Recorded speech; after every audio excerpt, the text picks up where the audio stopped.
Hey guys, welcome back.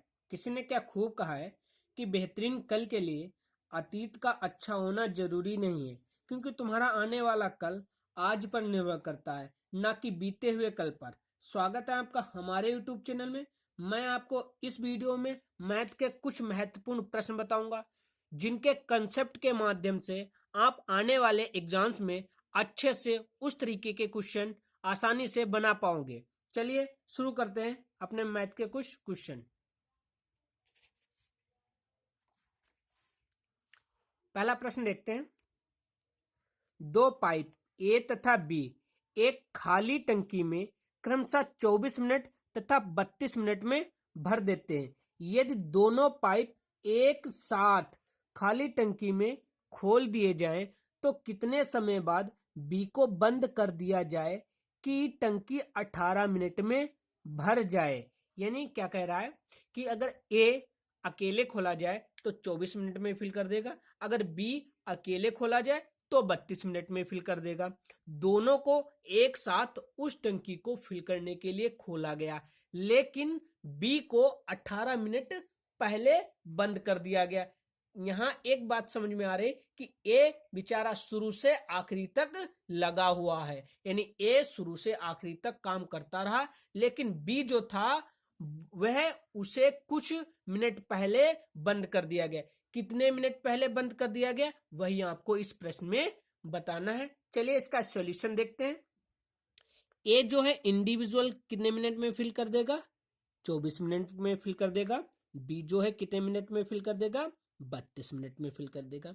हम इनका LCM ले लेंगे और एलसीएम ही हमारा टोटल वर्क हो जाएगा, या टोटल कैपेसिटी। किसकी टोटल कैपेसिटी? टंकी की। टोटल कैपेसिटी टंकी की कितनी आ जाएगी? 96 लीटर, यानी 96 यूनिट जो है हमारा कार्य है, जो किन्हें करना है? ए और बी को। अगर हम उनकी पर यूनिट कैपेसिटी देखें तो कितनी? 24 चौके 96 और 32 तिहाई 96, यानी ए की जो कैपेसिटी है 1 मिनट में 4 यूनिट कार्य करने की है, और बी की जो कैपेसिटी है 1 यूनिट में कितने की है? 3। ठीक है। अब क्या कह रहा है कि दोनों पाइप को एक साथ खाली टंकी में खोल दिया जाता है, यानी दोनों को एक साथ खाली टंकी में खोल दिया जाता है, लेकिन बी को कुछ समय बाद बी को बंद कर दिया जाए कि टंकी 18 मिनट में भर जाए। अब यहां ए शुरू से आखिरी तक कार्य करता रहा, यानी ए 1 मिनट में कार्य कितना कर लेता है भैया? 4 यूनिट कार्य, या 4 लीटर। हम मान लें कि 1 मिनट में ए नल 4 लीटर पानी फिल कर लेगा। अगर वो शुरू से आखिरी तक लगा रहा, यानी 18 मिनट में वह कितना कार्य कर लिया होगा? 18 चौके 72 लीटर। मैं कह सकता हूं ए ने 72 लीटर पानी फिल कर लिया होगा, और टोटल टंकी की कैपेसिटी कितनी है हमारी? 96 लीटर। यदि ए ने 96 लीटर टोटल कैपेसिटी, और यदि ए ने कितना कर लिया है? 72 लीटर, तो हमारा बचा कितना? 24 लीटर पानी। अब ये जो 24 लीटर पानी है, अब इसे किसने फिल किया होगा? बी ने फिल किया होगा। बी जो है 1 मिनट में कितना फिल कर पाता है? 3 लीटर पानी, और उसे फिल कितना करना है?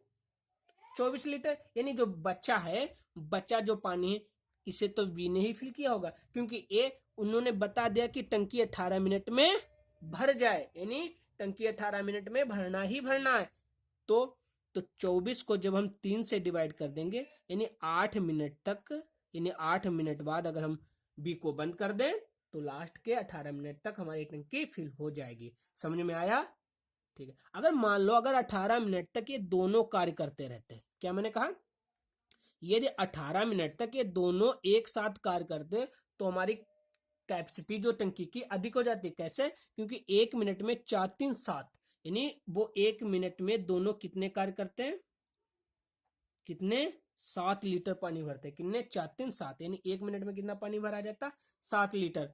तो 18 मिनट में कितना भरा जाता? 18 7 126, लेकिन टंकी की कैपेसिटी कितनी है हमारी? सिर्फ 96 लीटर, यानी इसीलिए बी को कुछ समय पहले बंद कर दिया गया था। समझ में आया?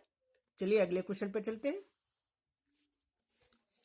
अगला क्वेश्चन है, किसी धन पर 8% वार्षिक दर से 2 वर्ष का चक्रवृद्धि ब्याज तथा साधारण ब्याज का अंतर कितना है 480। वह धन क्या है, यानी मूलधन हमसे पूछ रहा है इस क्वेश्चन में।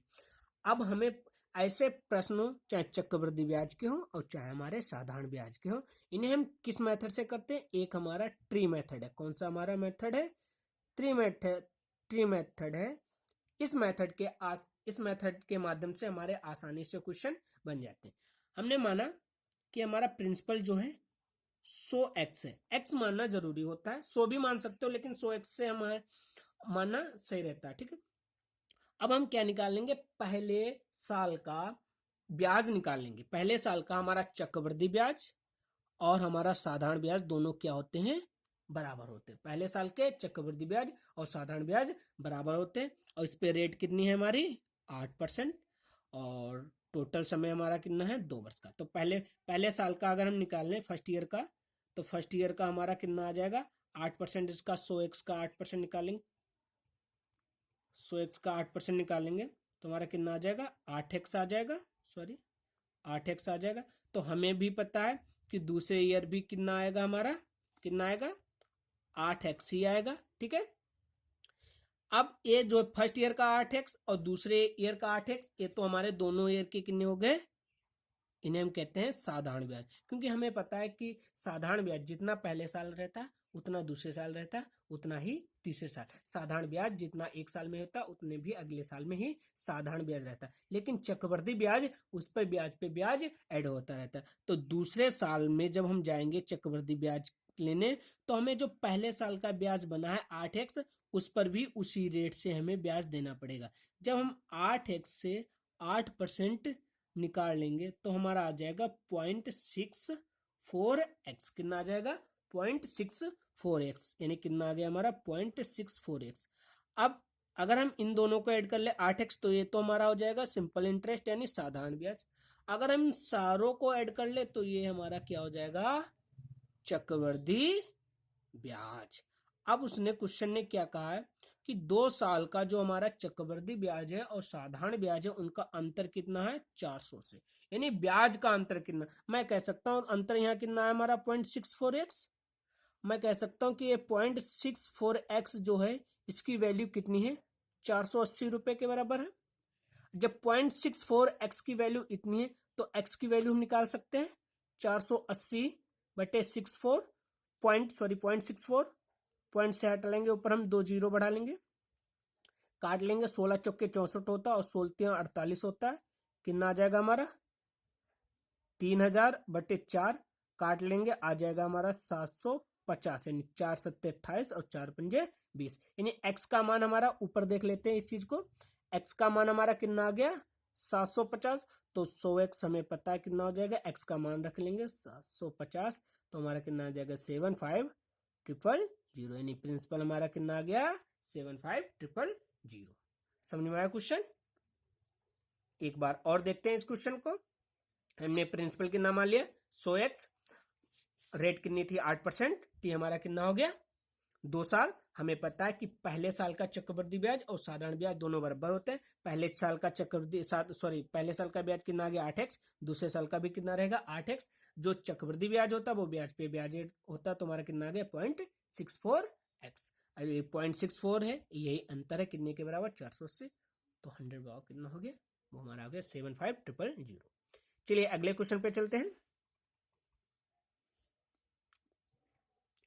अगला क्वेश्चन है, ए तथा बी 2 स्टेशन एक दूसरे से 390 किलोमीटर फासले पर है। स्टेशन ए से रेलगाड़ी प्रातः 10 बजे चलकर बी की ओर 65 किलोमीटर की दर से चलती है।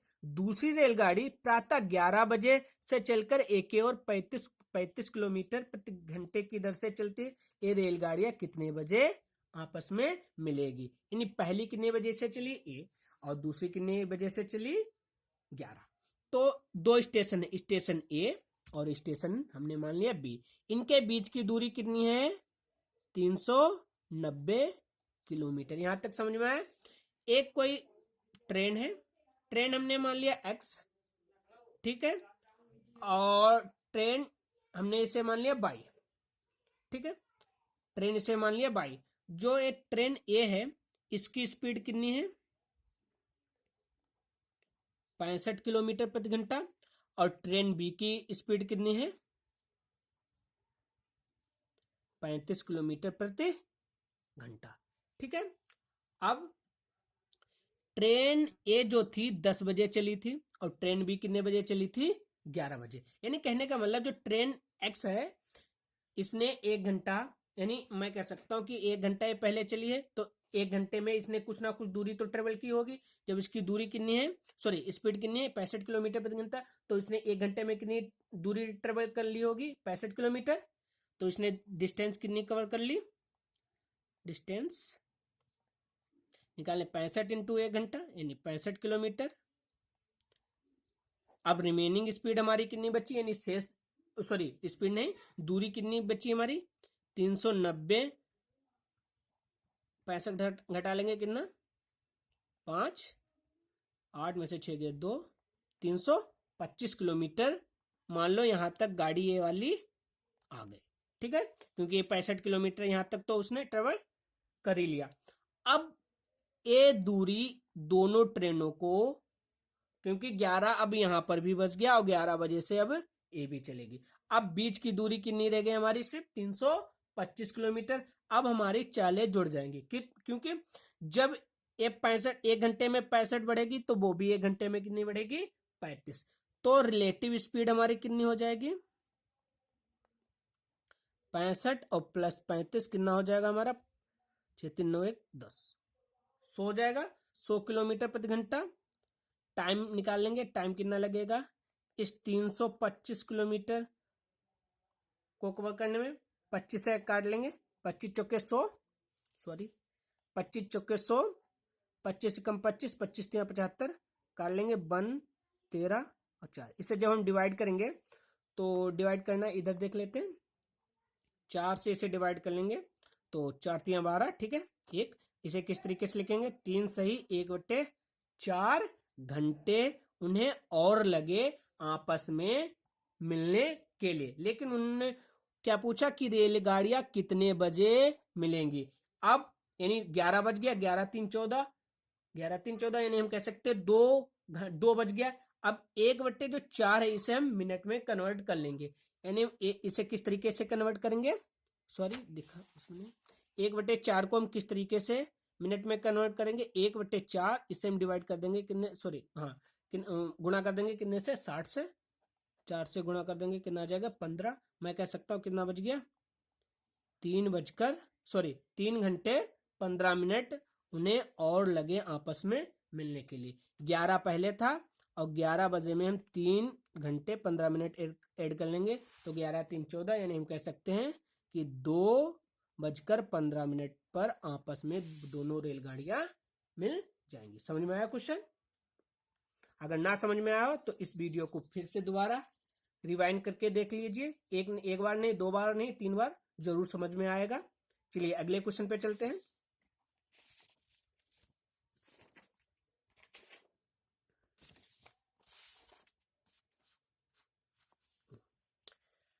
एक समलंब चतुर्भुज का क्षेत्रफल। अब समलंब चतुर्भुज यानी क्षेत्रफल के सवाल हो या आयतन के सवाल हो, इन्हें मैथ एडवांस मैथ की कैटेगरी में रखा गया। क्यों? क्योंकि ये सवाल जो होते हैं बिना फॉर्मूले नहीं होते। अगर तुम्हें फॉर्मूले आते हैं तभी ये क्वेश्चन हो पाएंगे, अन्यथा ये क्वेश्चन नहीं होते। लेकिन अर्थमेटिक के जो अंक गणित के क्वेश्चन होते हैं वो बन जाते हैं। देखते हैं क्या पूछा, समलंब चतुर्भुज का क्षेत्रफल। तो दिमाग में पहले ही समलंब चतुर्भुज का क्षेत्रफल आ जाना चाहिए। समलंब चतुर्भुज का क्षेत्रफल का फॉर्मूला होता है 1/2, फिर क्या होता है भुजाओं का योग, भुजाओं का योग, फिर क्या होता है गुणे उनके बीच की दूरी, सॉरी उनके बीच की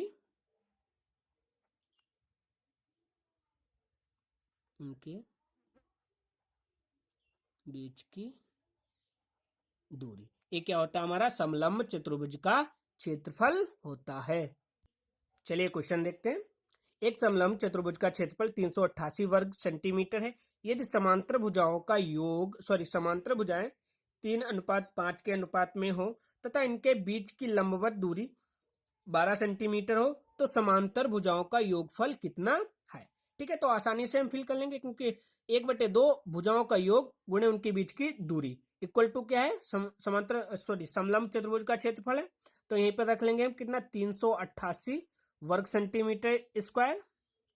ठीक है, तो 1/2 भुजाओं का योग कितना है, 5 3 8x मान लेंगे, 5 3 8x गुणे उनके बीच की दूरी कितनी, 12, 388 काट लेंगे, 2 चुक्के 8, 4 से हम यही ऊपर से ऊपर काट लेंगे, 4 नेम 36। ठीक है, कितना बचा, 2 4, 4 नेम 36 और 4 सत्ते 28 हो जाएगा। x बराबर कितना आ जाएगा, 12x बराबर कितना आ जाएगा हमारा, 97। चलिए, जब हम इसे डिवाइड कर लेंगे तो आ जाएगा हमारा अप्रोक्स 12 8 96 यानी 8 0.8। ठीक है, यानी x का मान कितना आ गया हमारा, 8.08।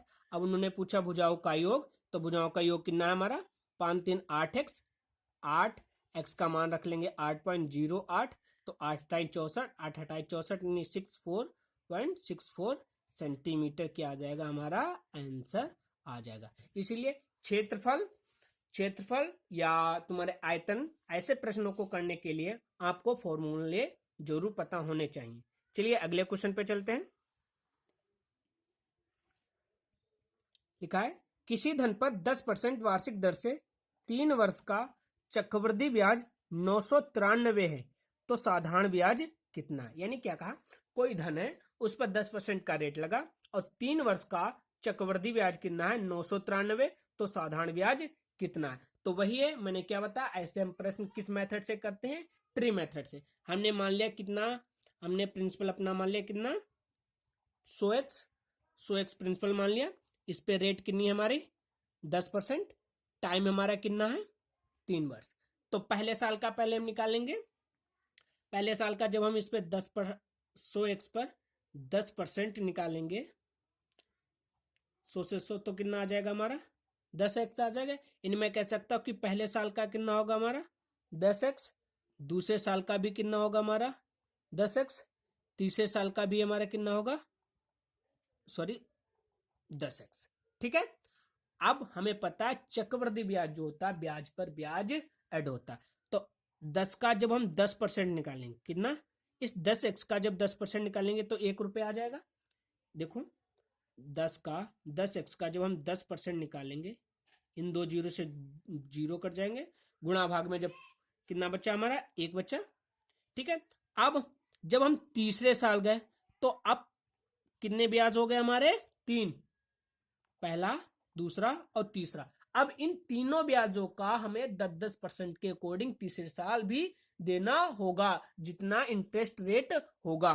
तो 10 का 10% कितना हो जाएगा, 1, फिर 10 का 10% कितना हो जाएगा, 1, फिर 1x 1x 1x। अब 1 का भी 1x 10% कितना हो जाएगा, निकाल लो। जब हम 1 का 10% निकालेंगे 0 से 0, तो मैं कह सकता हूं 0.1x, 0.1x।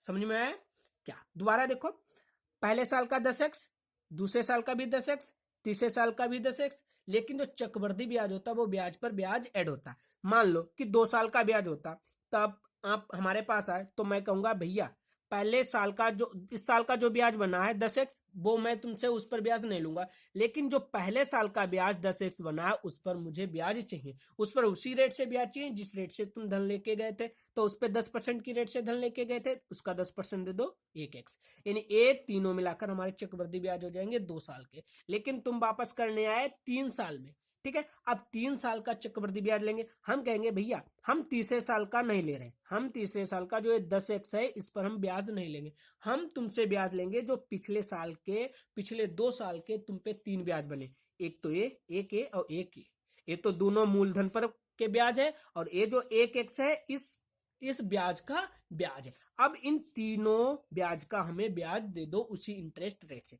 समझ में आया, अच्छा। अब उसने कहा कि चक्रवृद्धि ब्याज ये 3 साल का होगा, यानी हम इन सारा ऐड कर लेंगे, 10 10 20 10 30 और 30 31 32 33 33.1, यानी 33.1x। मैं कह सकता हूं कि इसकी वैल्यू कितनी है हमारी, 993। ठीक है, अब मैं x का मान निकाल लूंगा, x का मान 993, 3 3.1 पॉइंट से हम 0 ऊपर बढ़ा लेंगे और ए पूरा इसे कितनी बार काट देगा, 3 बार, यानी x का मान हमारा कितना आ गया, 30। अब मैं 100x का मान हमें कितना आ जाएगा, सॉरी x का मान कितना आ गया 30, तो 100x का मान कितना आ जाएगा, 100 गुणे 30 बराबर मैं कह सकता हूं 3000, यानी मूलधन हमारा कितना है 3000। अब साधारण ब्याज पूछ रहा, साधारण ब्याज आप आसानी से लगा लोगे। साधारण ब्याज का फॉर्मूला क्या होता है, मूलधन गुणे दर गुणे समय, यानी हमारा मूलधन कितना हो गया 3000, ठीक है, दर हमारी 10%, समय कितना है हमारा 3, तो हमारा साधारण ब्याज जो आ जाएगा 300 गुणे 10 बटे 3, 3 3 9 और 100 एलिमिनेट हो जाएगा, 100 से 2 0, तो हमारा कितना आ जाएगा 900 रुपए जो आ जाएगा हमारा साधारण ब्याज। ठीक है, समझ में आया क्वेश्चन। चलिए अगले क्वेश्चन पे चलते हैं। जो क्वेश्चन समझ में ना आए उन्हें दोबारा रिवाइंड करके वीडियो देख लेना जरूर। करेक्ट, किसी धन का पहले 2 क्रमागत वर्षों का ब्याज 500 तथा 540 है, तो वो धन कितना है, यानी 2 साल, क्रमागत 2 साल, यानी पहले साल का जो ब्याज बना कितना है 500 रुपए, ठीक है, और जो दूसरे साल का ब्याज बना उसी धन पर कितना बना जाए 540। बात समझ में, कोई एक प्रिंसिपल है, पहले साल का ब्याज तो 500 रुपए है और दूसरे साल का ब्याज कितना है 540, यानी उसी धन पर। मैं कह सकता हूं जो 1 साल का जो ब्याज का अंतर आया है, 1 साल जो 1 वर्ष ब्याज का अंतर आया वो कितना है 40 रुपए में मान सकता हूँ। ये जो 40 रुपए की जो वृद्धि हुई है किस पे वृद्धि हो क्या, इन 500 रुपए से ही वृद्धि हो क्या है। यहां से मैं इंटरेस्ट रेट निकालूंगा, यानी इस 40 रुपए जो बढ़कर आए कितने से बढ़ के आए 500 रुपए से ही बढ़ के आए।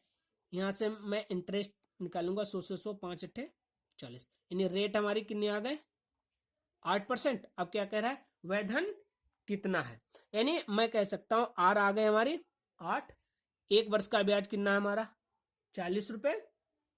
अब कह रहा है किसी धन, अब यहीं से निकाल लेंगे मूलधन, तो मूलधन हमें एक ही फॉर्मूला, यानी चक्रवृद्धि ब्याज जब कोई भी ब्याज का नाम ना लिखा हो तो हम वहां साधारण ब्याज ही एज्यूम, यानी साधारण ब्याज ही मान लेते। तो साधारण ब्याज का फॉर्मूला कहता है कि साधारण ब्याज यानी simple interest equal to P गुणे आर गुणे टी अपॉन 100, यानी एसआई 1 साल का अगर लेंगे तो कितना हो जाएगा हमारा 40, अगर 2 साल का लेंगे तो 80 रुपए, 1 साल का 40, पी हमें निकालना है, आर हमारे 8 आ गए, टी हमारा 1 साल और बट्टे 100, 5 सॉरी 8 8 पंजे 40, 5 से गुणा कर लेंगे तो 1 साल का,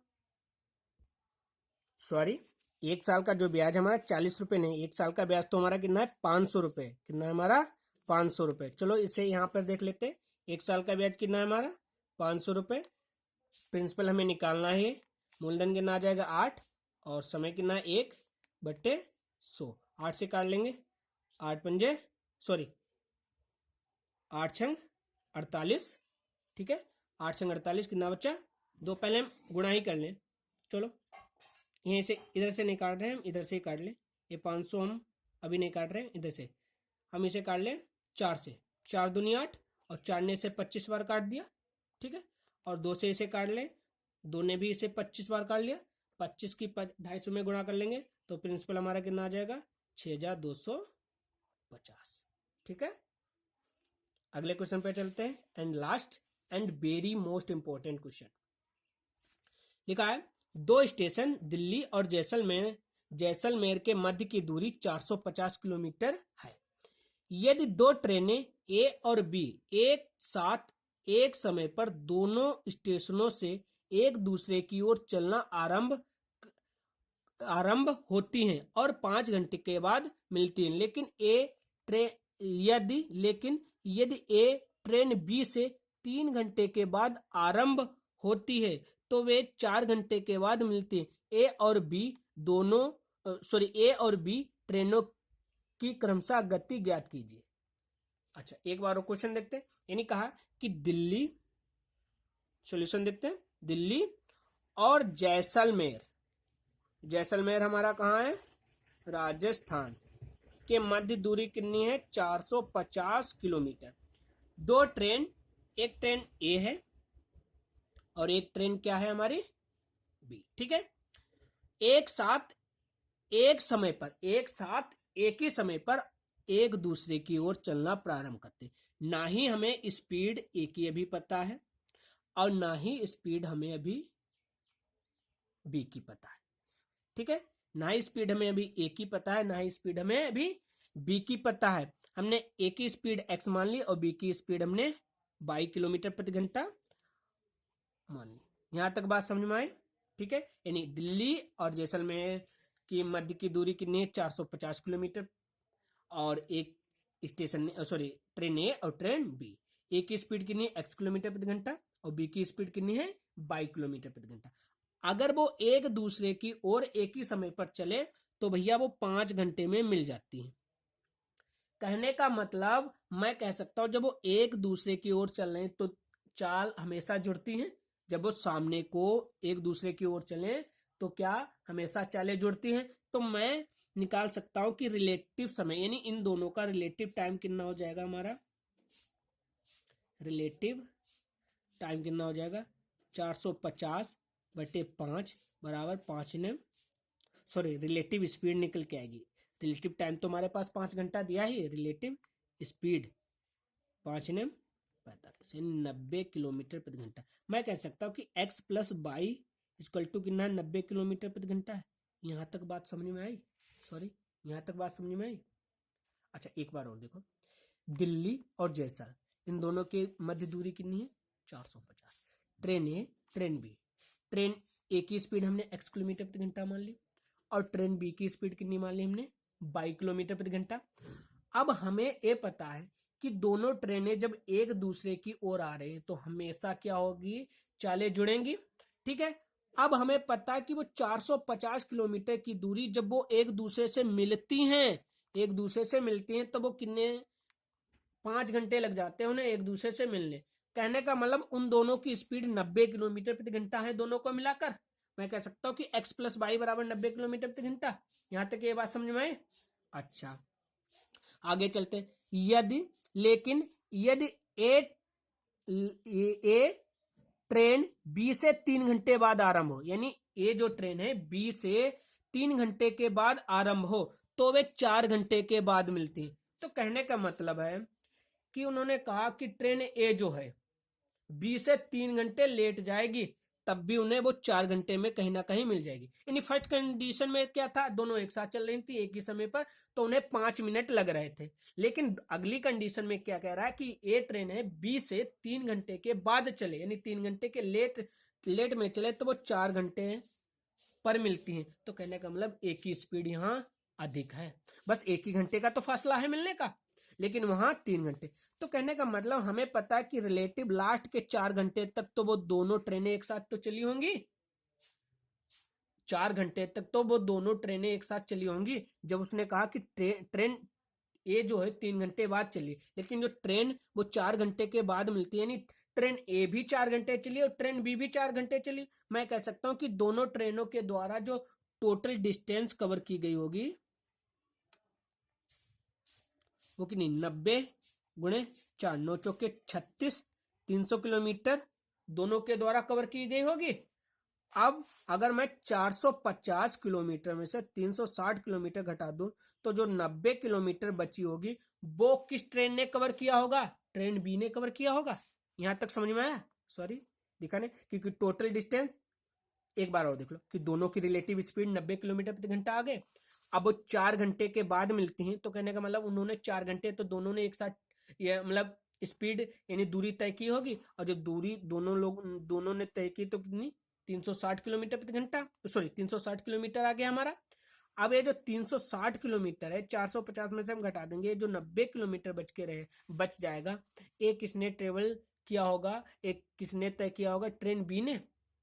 और जो ट्रेन बी ने, अब उसने कहा यदि ट्रेन बी से 3 घंटे, यानी उसने 3 घंटे पहले कवर, मतलब 3 घंटे उसने ही अकेले इस 90 किलोमीटर को कवर किया होगा, किसने, ट्रेन बी ने, क्योंकि ट्रेन बी से 3 घंटे के बाद छूटती है। तो ट्रेन जो बी है उसने 3 घंटे पहले ये 90 किलोमीटर ट्रेवल कर लिया होगा। तो हम जब 90 से 3 को डिवाइड कर देंगे, 30 × 90। मैं कह सकता हूँ 30 किलोमीटर प्रति घंटे की स्पीड किसकी निकल के आ गई, बी की निकल के आ गए। और जो टोटल स्पीड जो है एक्स प्लस वाई कितनी है, 90। तो जब मैं कह सकता हूँ कि बाई का मान जब हमारा 30 आ गया, यानी बी की जब स्पीड हम कह सकते हैं 30 किलोमीटर प्रति घंटा आ गए, तो ए की स्पीड कितनी आ जाएगी, 60 किलोमीटर प्रति घंटा। बात समझ, क्योंकि दोनों की स्पीड मिलाकर कितनी है, 90 किलोमीटर प्रति घंटा। एक बार और इस क्वेश्चन को देख लो कि दिल्ली और जैसलमेर के मध्य की दूरी कितनी है, 450 किलोमीटर प्रति घंटा।